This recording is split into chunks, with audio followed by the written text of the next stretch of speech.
All right, ladies and gentlemen, if you'll move into the stands, please, we'll orient you as to your location with respect to the Saturn I SA-8 vehicle.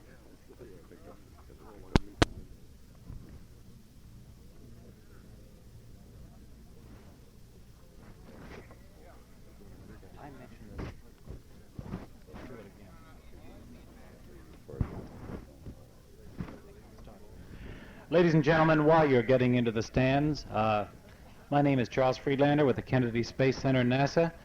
To orient you, you are now located on the NASA Causeway East between Cape Kennedy and NASA's Kennedy Spaceport at Merritt Island.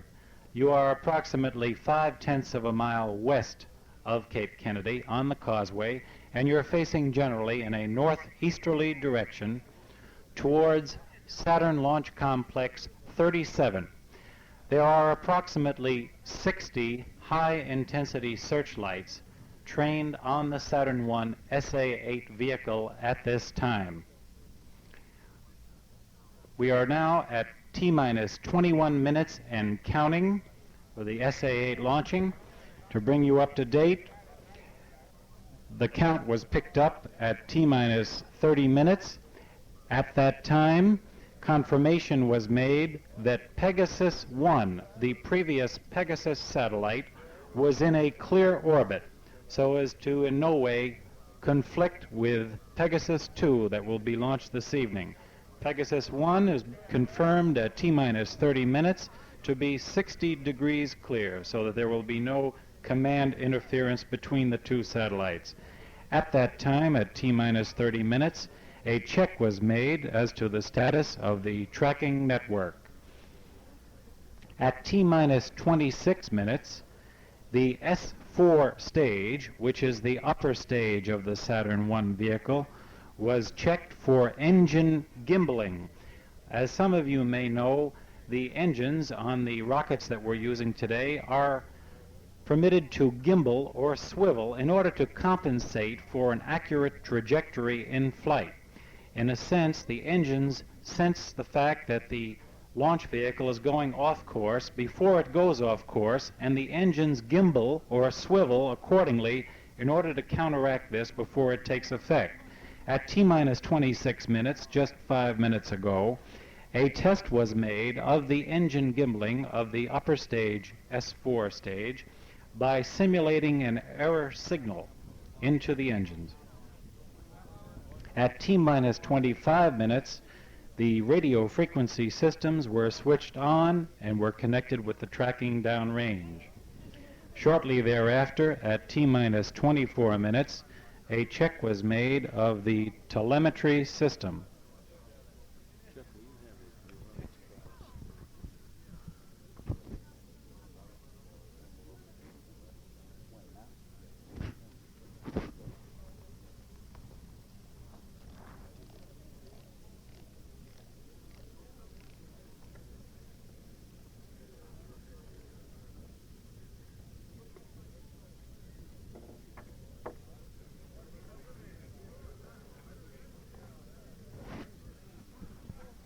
Will the people in the New Orleans group please assemble in the stands to my left? A picture is being taken where this gentleman is holding his arm up. People with the New Orleans group, please assemble in the stands to my left.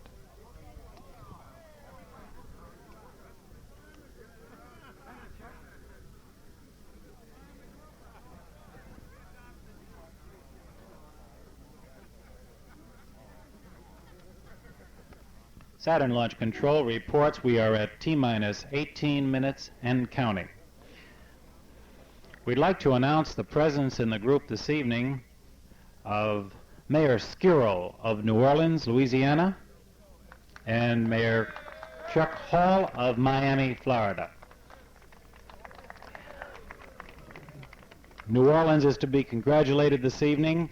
The first stage, the S-1 stage of this particular rocket, is the first piece of flight hardware to be developed at the NASA Michoud facility at New Orleans, and it is also the first piece of flight hardware for the Saturn program from the Chrysler Corporation.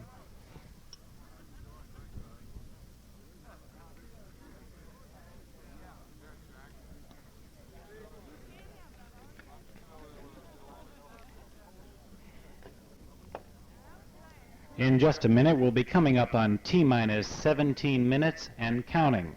At this particular point in the count, the water pumps at the launch pad at Complex 37 will be tested. The fogging nozzles, as they are called, will be tested to see whether the pressure is sufficient to spray water straight up in the air on the umbilical tower in the event there were ever a mishap or an explosion on the pad. As you've already been told, the Saturn program thus far has been an extremely successful one with 8 complete successes in the Saturn program, and there are facilities at the pad to take care of all contingencies.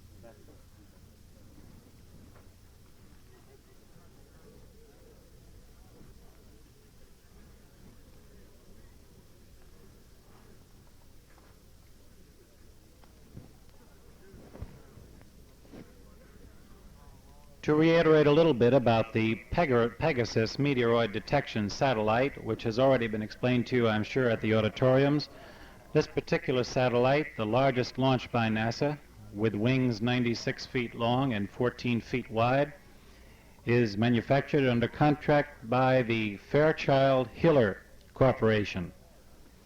Pegasus I is now in orbit. It was placed in orbit on February 16th of 1965.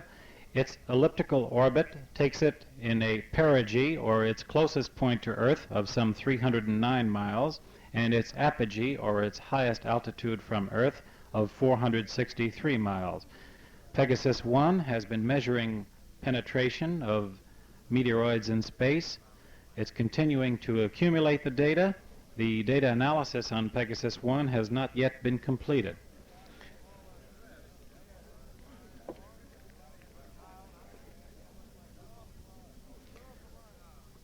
Pegasus B, which will be termed Pegasus II upon successful orbit, will be followed by Pegasus C on SA-10, the next launching of Saturn I and the last in the series of Saturn I launch vehicles. Early next year, we will be in the Saturn 1B program.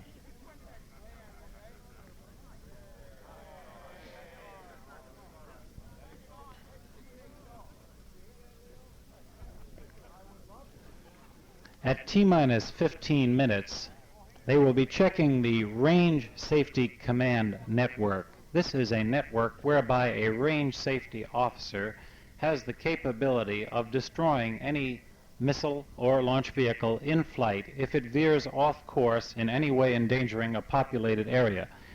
At this time, the Range Safety Network is checking its ability to transmit these signals.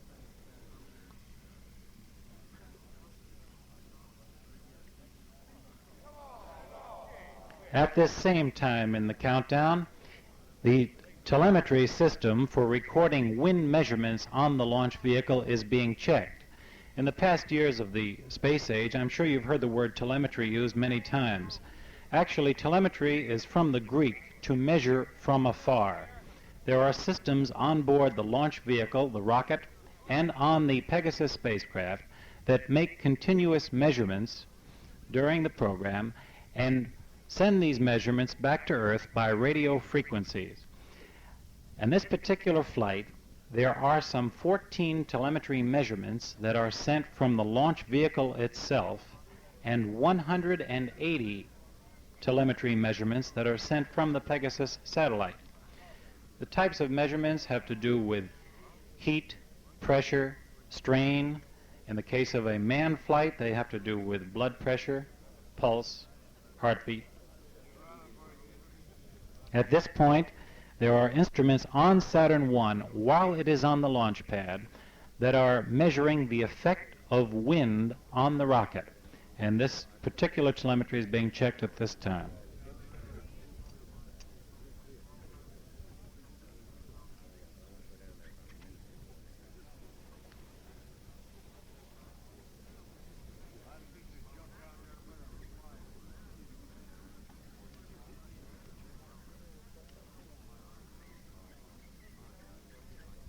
Saturn Launch Control reports at T-minus 12 minutes and 30 seconds and counting, a series of power transfer tests are taking place. I think, as you may realize, this launch vehicle has been on the pad in various stages of erection and checkout for over a month, and the Pegasus satellite has been on top of the launch vehicle for several weeks. During this period, rather than use the onboard battery power, the launch vehicle and the spacecraft are plugged into a ground power system. At this particular time in the countdown, the Launch Control Center switches from ground power to internal power in order to check the ability of the onboard systems to be powered by the batteries. That's being checked at this moment.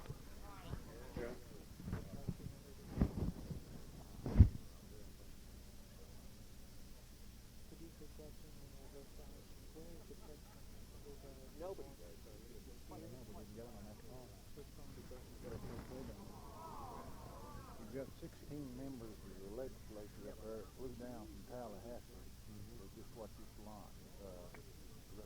Representative Pruitt said they were announced.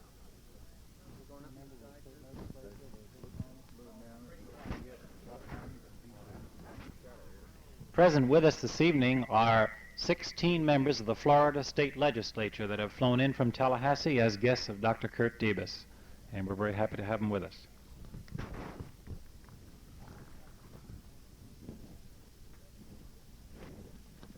Coming up in just a moment at T-minus 11 minutes, the engineers and technicians in the Launch Control Center will be arming the S-1 fire detection system. S-1 is the first stage of the Saturn I launch vehicle. This fire detection system will become operative during the first 3 seconds after ignition of the 8 engines and prior to liftoff. Hold down arms restrain the rocket from lifting off the pad until 3 seconds have elapsed, during which the ignition of the engines is checked. If a fire should develop during that 3 seconds in the S-1 engine system, it would be detected through this instrument that's being checked at this time.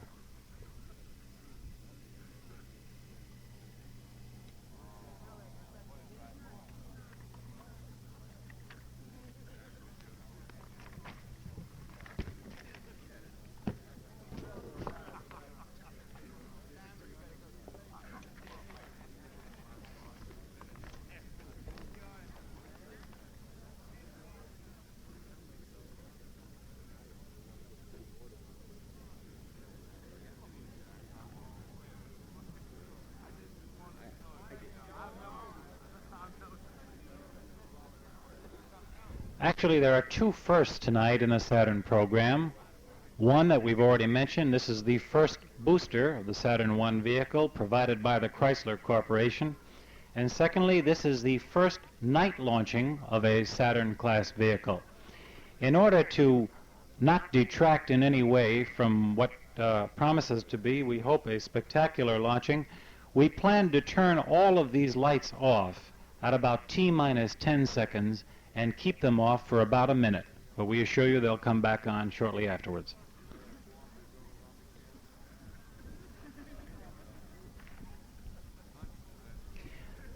In just a moment, we'll be coming up at T-minus 10 minutes in the count.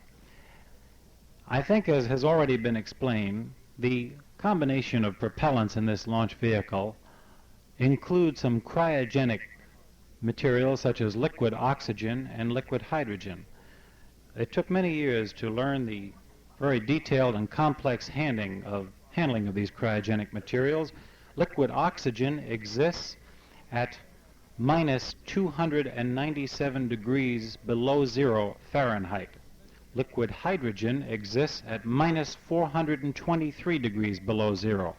At this particular point in the count, they will begin to bubble helium through the liquid oxygen in the S4 upper stage. The purpose of bubbling the helium through the liquid oxygen is to maintain a degree of even temperatures in the various strata of the liquid oxygen, as this is very important just prior to launch.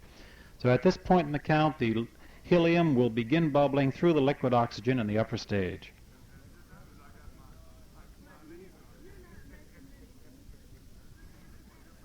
We're coming up very shortly on a test that will be conducted from the Saturn Launch Control Center, whereby they will verify that the launch escape system is in a ready condition. Launch escape system is a structural tower comprised of some solid propellant rockets utilized in a smaller form in Project Mercury as an escape system to carry the astronauts in their capsule free of a launch vehicle in the event of emergency, and it's also utilized in Project Apollo on the Saturn-class vehicles. At this time in the countdown, the engineers are verifying that the launch escape system, which will function later on in the flight, is in a ready condition.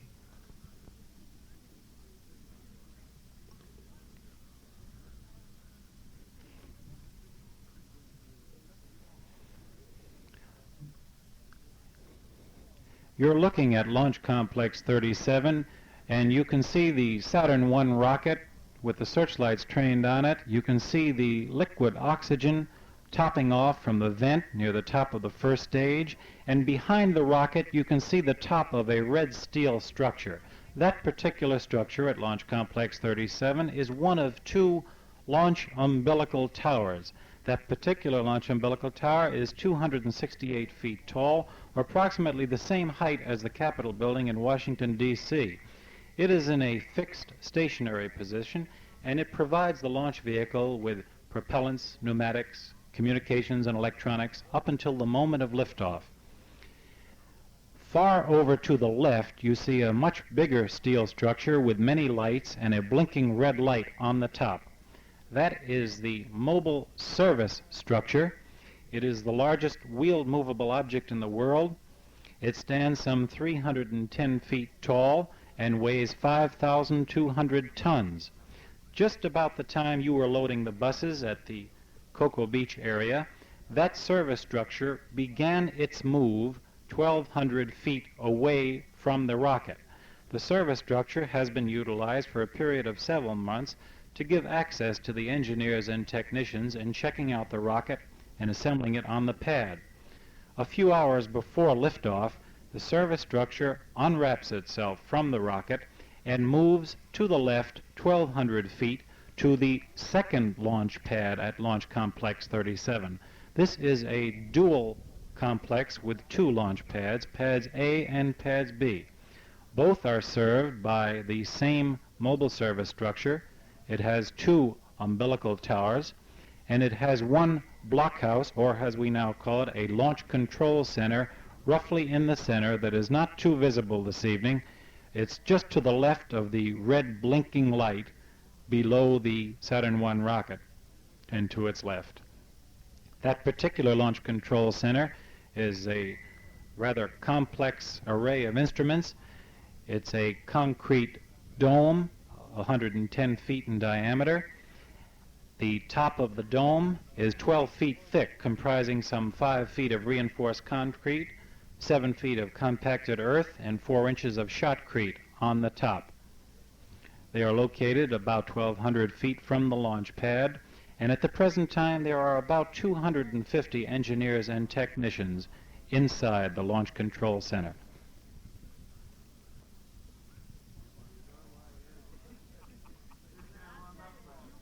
We're coming up now on T-minus 5 minutes. At T-minus 5 minutes, the ignition arming switch is turned on. Ignition arming switch being on will permit a clear circuit for ignition of the engines at launch time. In another minute, Saturn Launch Control will reporting T-minus 4 minutes, and at this time we will get a range clearance for launch. To illustrate some of the teamwork necessary in this type of launching, with regard to the launch vehicle itself and the payload, the Marshall Space Flight Center at Huntsville, Alabama, is responsible for the development of the Saturn launch vehicle. It is responsible for the development of the Pegasus meteoroid detection satellite through NASA's Office of Advanced Research and Technology. And the Kennedy Space Center is responsible for the integration and launching of the complete package. The Manned Spacecraft Center at Houston, Texas is responsible for the development and furnishing of the Apollo command and service modules, the boilerplate versions which are used on this particular flight. Saturn Launch Control is now reporting we've come up on T-minus 3 minutes.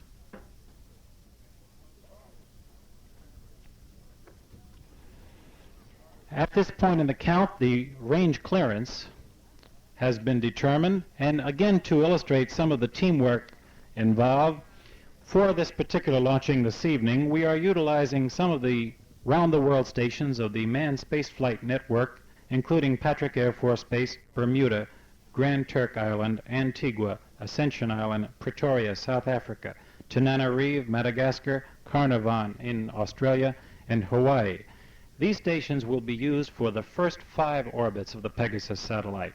Thereafter, the STADAN network, Space Tracking and Data Acquisition Network of NASA, will be utilized, and these stations include Johannesburg, South Africa, Woomera, Australia, Santiago, Chile, Quito, Ecuador, and Lima, Peru.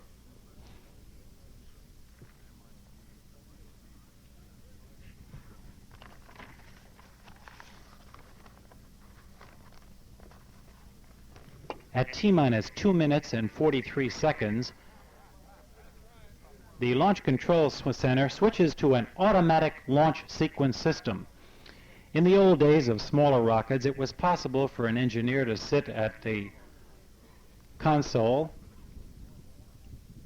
We are at T-minus 60 seconds and counting. We're now in the automatic sequence. There are too many functions for any engineer to be able to follow that take place in Saturn, and we're now in an automatic sequence where these functions are taken care of through electronic systems. We're at T-minus 50 seconds and counting. I remind you the lights will be switching off at T-minus 10 seconds.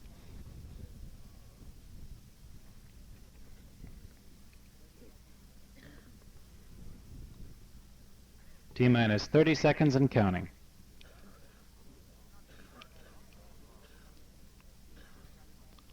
We have power transfer to the S1 stage at T-minus 25 seconds. 15 seconds. We now switch. 8, 7, 6, 5, 4, 3, 2. We have ignition. We have liftoff. Liftoff, 2:35 a.m. Eastern Standard Time.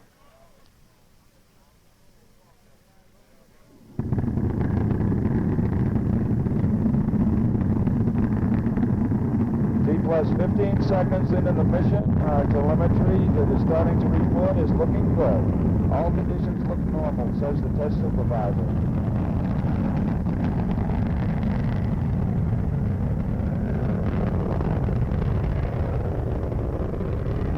Seconds to the SA-8 mission. All systems.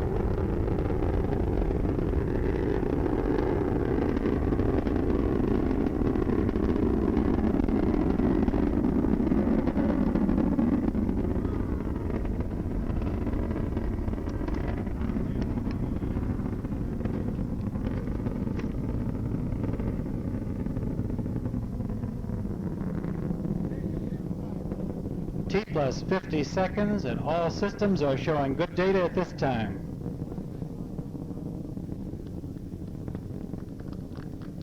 Propulsion looks good, and at T plus 56 seconds, we reach Mach 1 velocity, the speed of sound. Coming up at T plus 68 seconds, in just a moment, we will reach max Q, maximum dynamic pressure on the structure of the launch vehicle. The vehicle is now a little over 7 miles high and 2 miles out. The velocity is 970 miles an hour. We are 1.5 minutes into the SA-8 flight at this time. All systems are still looking good.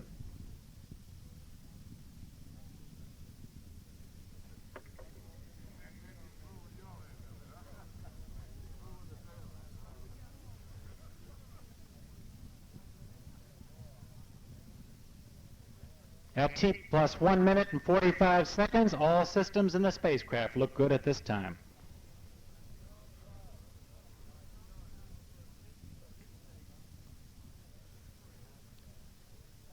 T plus 2 minutes, all systems still looking good.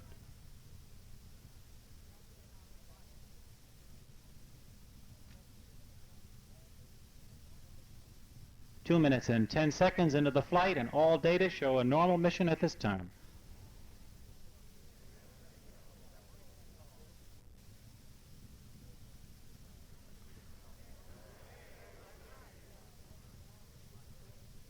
Saturn Launch Control reports confirmation of cutoff of the inboard engines and cutoff of the outboard engines of the first stage.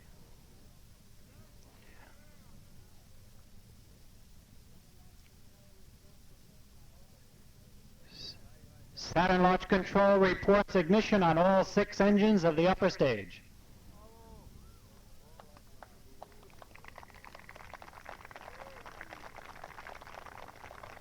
The vehicle is now at an altitude of 55 miles and out 49 miles in range. Its velocity is approximately 6,000 miles per hour.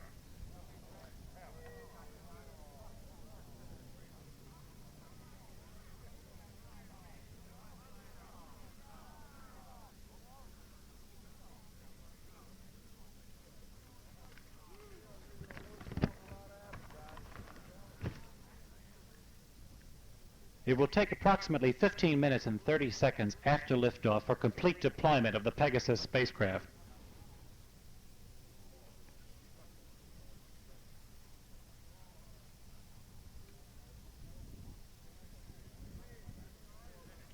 Saturn Launch Control can now confirm that the Launch Escape System tower was jettisoned at its proper time. The S-4 upper stage engines will burn for approximately 8 minutes in placing the spacecraft and upper stage in orbit.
As was mentioned earlier, I'm sure, there is a real-time television camera that will send real-time TV pictures to a ground tracking station of the deployment of the Pegasus spacecraft. Antigua Tracking Station has just reported they have acquired the S-4 upper stage.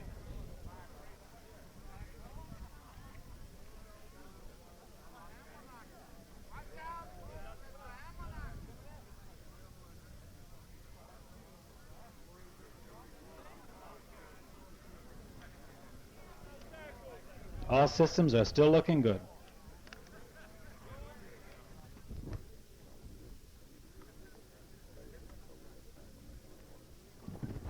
We have a little less than 10 more minutes until confirmation of orbit and deployment of the Pegasus spacecraft, and we will continue to give you information up until that time.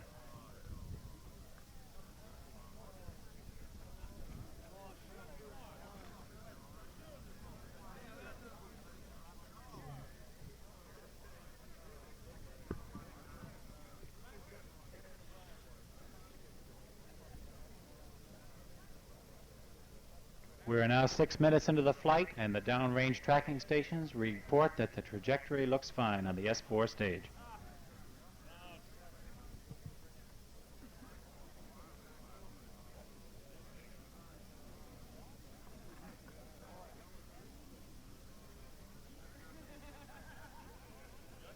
At T plus 10 minutes and 29 seconds, the engines of the S-4 stage are programmed to cut off. This will be at a range of 1,154 miles from Cape Kennedy, and it will then be attaining a velocity of 16,200 miles and going into orbit.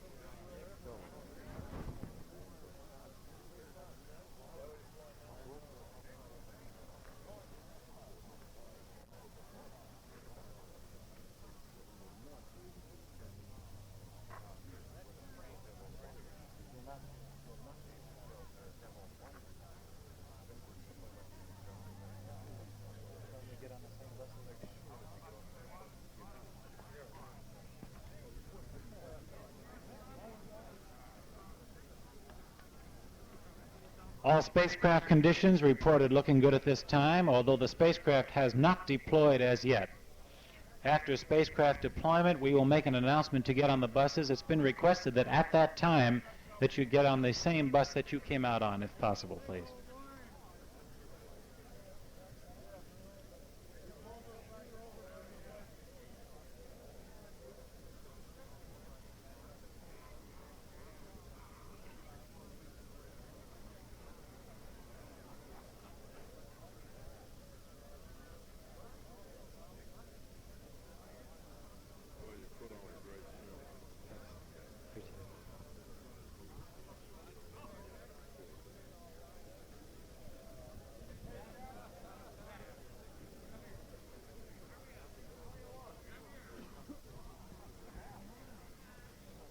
All systems are still performing normally, and the reports from downrange indicate good performance of the S-4 stage.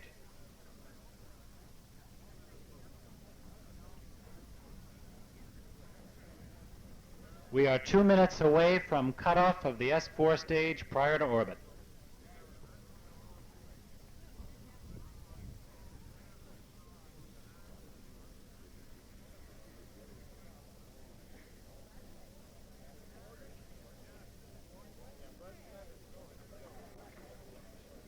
Shortly after the cutoff of the S-4 stage, in a little less than 2 minutes, there will be a 3-minute coast period, and at that time, the Apollo Command and Service Module boilerplates will be separated and will go into orbit. Now,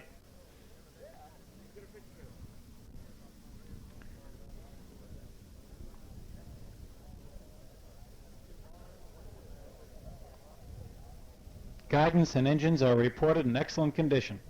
Now, that Apollo Command and Service Module, which will be placed in a similar but separate orbit, will weigh some 9,700 pounds. The total package, of course, that will be placed in orbit will be some 33,800 pounds in 2 separate elements in orbit. A little over 23,000 pounds will include the spent S-4 stage and the attached Pegasus meteoroid detection satellite. Pegasus itself weighs approximately 3,200 pounds.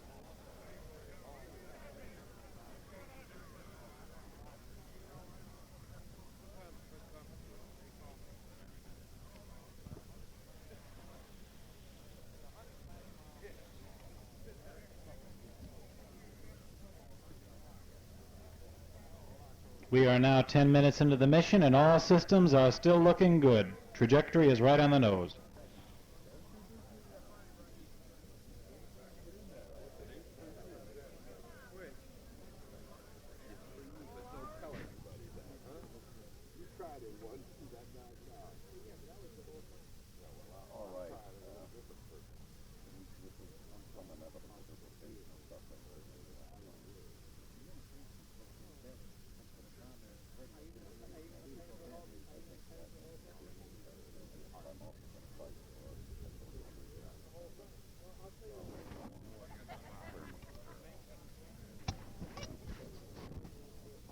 We can now confirm cutoff of the engines of the S-4 stage.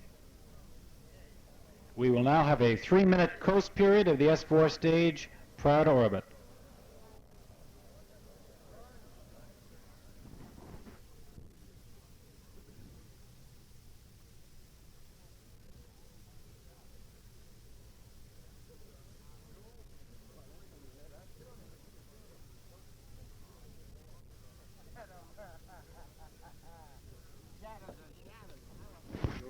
The next event then will be the separation of the Apollo boilerplate command and service module into a separate orbit.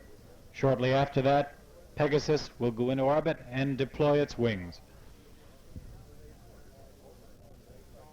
It's interesting to note that just about the time that the F-4 stage and command and service modules go in orbit, there is approximately 1,000 pounds of unused fuel aboard, giving about 1,000 pounds of extra weight, but this will rapidly evaporate. About another minute and a half of the coast period.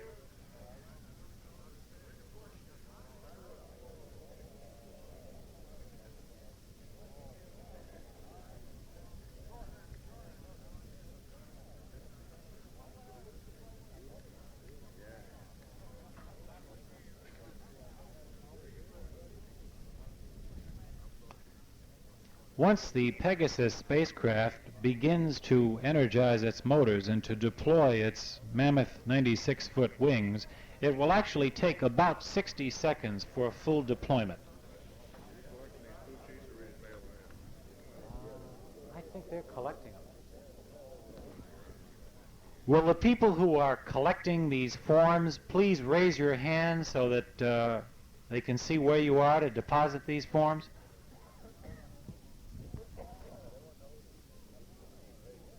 What is the approximate location?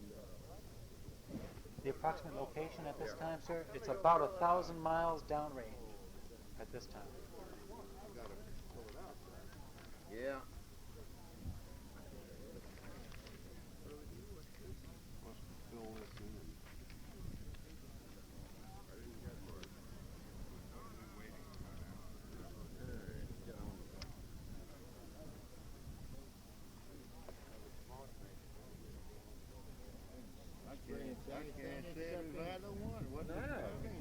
Didn't experience any physical discomfort. I don't put everything.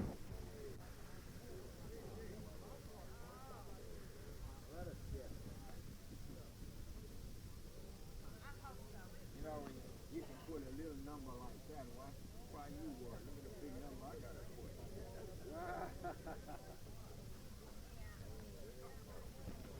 Saturn Launch Control reports indication of separation of the command and service module at this time.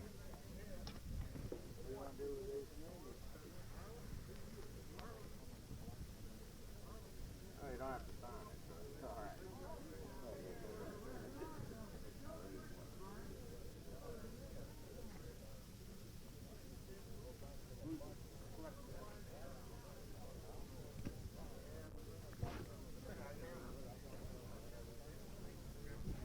We confirm orbit of the Apollo spacecraft command and service module boilerplate, and in about 15 or 20 seconds, the energizing of deployment of the Pegasus spacecraft should begin.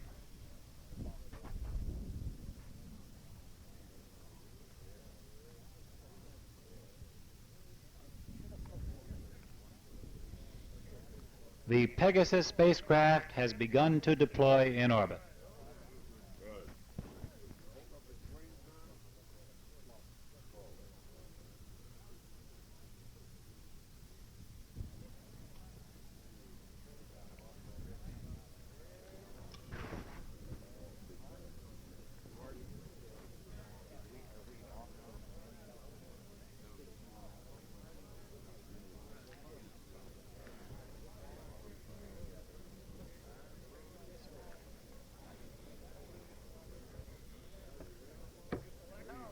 Ladies and gentlemen, we have a 23,100-pound satellite in orbit with wings spread 96 feet wide and 14 feet long. Will the gentleman from the Wall Street Journal and the National Observer please report here, and you can now board your buses. Please report the same bus, aboard the same bus you came on.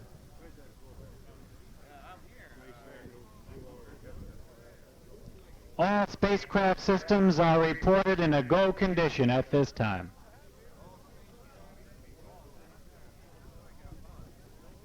The gentleman from the Wall Street Journal and the National Observer, please, to the front desk.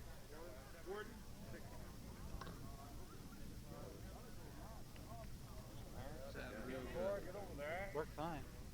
That didn't bother you listening? Nah, well, a little confusing. Did real good. Worked fine. Very good. Cut that thing. Okay. I guess